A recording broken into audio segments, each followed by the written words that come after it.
Presidente República José Ramos Horta, o primeiro-ministro Kairala Sanana Guzmão, ratou votos que manik Natal no Tinanfomba povo Timor-Leste.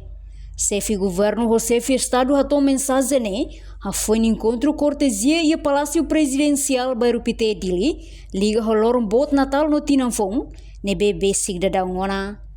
Presidente Horta ratou votos Natal no Tinanfom ring rua Ronolo Resin Lima, ba povo Timor-Leste, liu jovem sira atu celebra lorombo tidane sai diaklitan. Tambane, nia na fatin husu ba jovem sira, precisa criar paz no estabilidade e arrailarang, liu durante lorombo Natal no Tinanfom.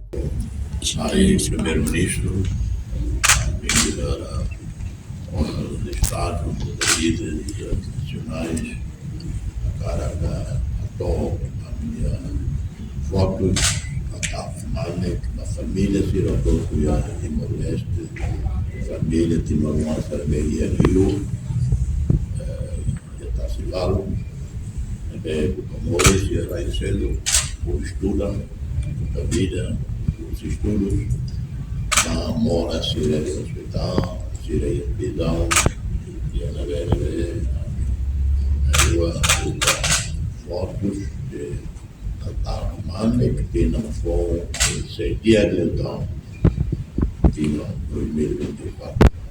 A qual porta, ele, o todo o homem, será a Alexia, ou que será ele, que a tua será o todo, e a Timor-Leste, e se demorar.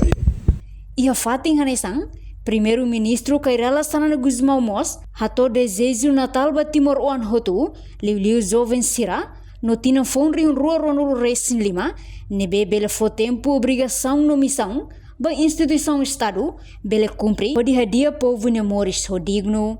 Em nome do Presidente, eu quero que deseja Natal Kumane, para o povo Tamu, e digo jovem Sira, não Tinanfom, bela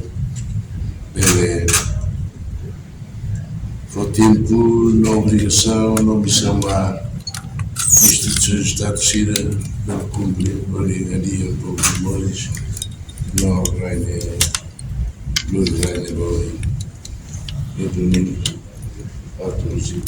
Reportagem Fifanya de Carvalho, Sabina Sansa, Televisão Timor-Post. Janela informação ba Emogoto, atua tem informação atual dia Clio, kita haluha, haneham botão subscribe, like, halo comentário no faixa tutang ba media sosial hotu.